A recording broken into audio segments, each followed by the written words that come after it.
qodbad muddo dheer la sugayay oo madaxweyne maxamed cabdulaahi farmaajo uu jeediyey habeenkii xalay ayaa waxa uu kaga hadlay arrimo dhowra oo la xiriira xaaladda dalka Soomaaliya, doorashooyinka, arrimaha amniga, siyaasadda, midda dibadda iyo waliba arrimaha gudaha.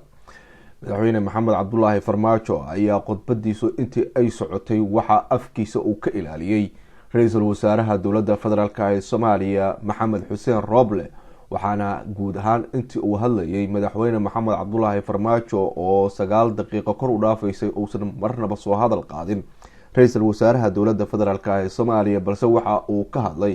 heshiisyadii lagu gaaray magaalada Muqdisho ee caasimadda Soomaaliya ee la xiriiray arrimaha doorashooyinka oo uu soo dhaweeyay. bismillaahi raxmaani raxiim. shacabka Soomaaliyeed ee sharafta leh meel walba oo aad joogtaan, assalaamu calaykum waraxmatullaahi wabarakaatuh.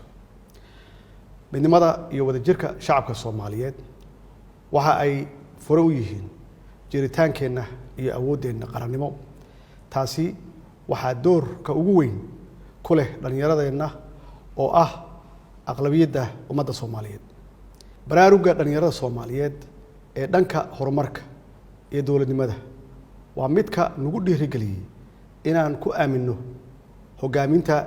hay'adaha kala duwan ee dowladda iyo inay kaalin mug leh ku yeeshaan dowlad dhisidda, nabadeynta iyo ilaalinta danta guud. waxaan idinku boorinayaa inaad dadaalkiina sii joogtaysaan kana fogaataan wax kasta oo caqabad ku noqon kara higsiga shacabka Soomaaliyeed iyo mustaqbalka dalkeenna. marxaladdan xasaasiga ah aan uga gudubno midnimo, wada tashi iyo wax wada qabsi. walaalayaal, dagaalka uu dalkeenna kula jiro argagixisada waxaa udub dhexaad u ah dhismaha ciidamada qalabka sida ee Soomaaliyeed oo u taagan halganka ka dhanka ah kooxaha argagixisada ah ama arxanlaawayaasha ah ee caadaystay daadinta dhiigga shacabka Soomaaliyeed iyo burburinta hantidooda. anigoo taas ka duulaya waxaan dhexda aan u xirannay dib u dhiska ciidamadeenna oo ku shaqeynaya duruufo adag oo dhan kasta ah. waxaan xoogga saarnay inaan diyaarinno hanaanka dhismaha ciidamada qalabka sida, tayeenta tababarkooda iyo casriyeenta nidaamka maaliyadeed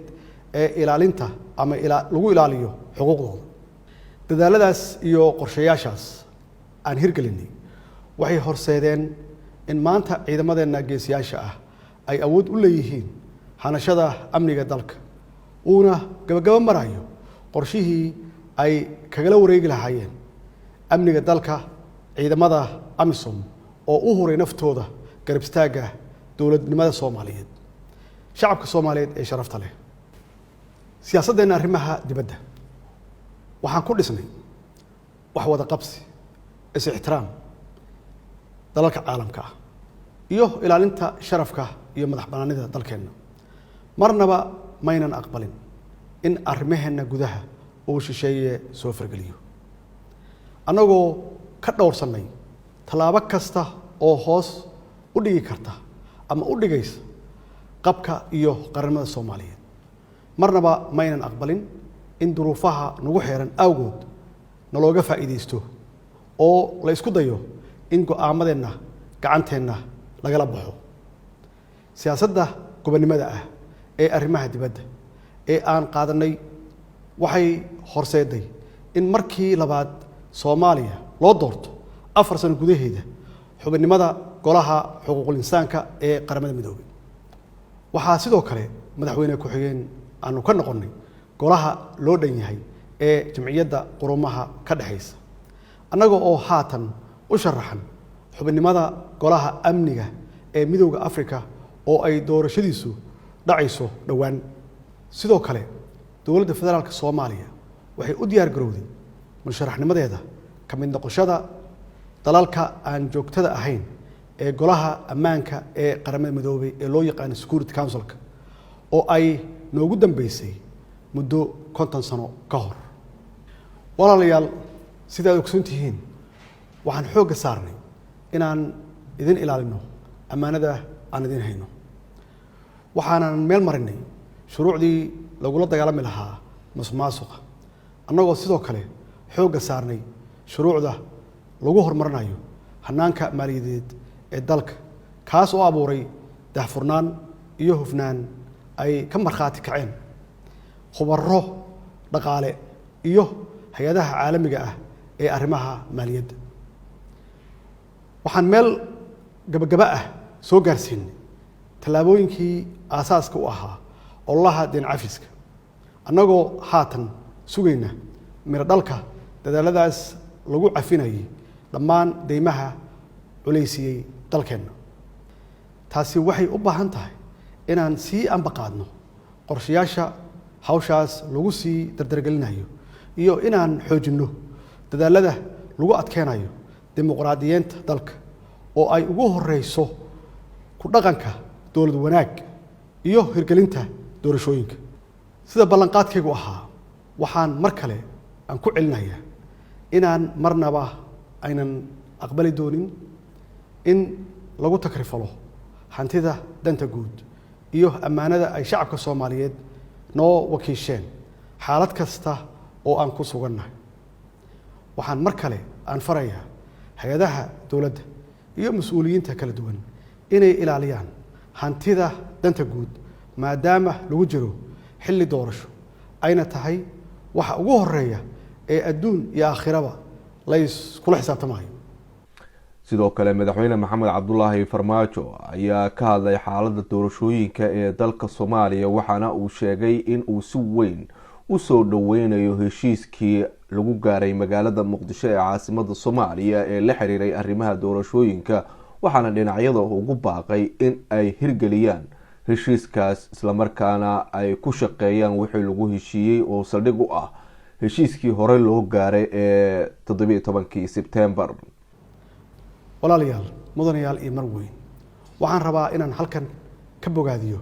shirkii madasha wada tashiga maalmahan uga socday magaalada Muqdisho kaasoo ay ka soo baxday natiijo wanaagsan oo xaqiijisay ama xaqiijinaysa dhamaystirka doorashooyinka dalka shirkaasi waxaa laga soo saaray warmurtiyeed ka jawaabaya tabashooyinkii laga qabay habsami u socodka doorashooyinka iyo sidii looga gudbi lahaa caqabadihii ku gudbanaa geedi socodka doorashada warmurtiyeedka shirkan wuxuu mar kale xoojiyey heshiisyadii arrimaha doorashooyinka ay ugu muhiimsanaayeen heshiiskii jahaynta doorashooyinka ee 17 Sebtembar 2021 oo ay si wada jir ah u ansixiyeen labada aqal ee baarlamaanka iyo shirarkii kale ee madasha ee ku aadanaa fulinta hanaanka doorashada iyo xal u helista tabashooyinkii ka soo laabtay habraacyadaas Soomaaliya maanta ma joogto xilli la isriixo la isculaadiyo lana kala qaybsamo dhammaanteen waxaa mas'uuliyad naga saaran tahay inaan dhowrno sharafta iyo dowladnimada dalkeenna jidka kaliya ee looga baaqsan karo caqabadaha waa in madaxda dowlad goboleedyada ay qaataan doorkooda hogaamineed ee kaga aadan fulinta iyo dhamaystirka doorashada xildhibaanada golaha shacabka ee haatan socda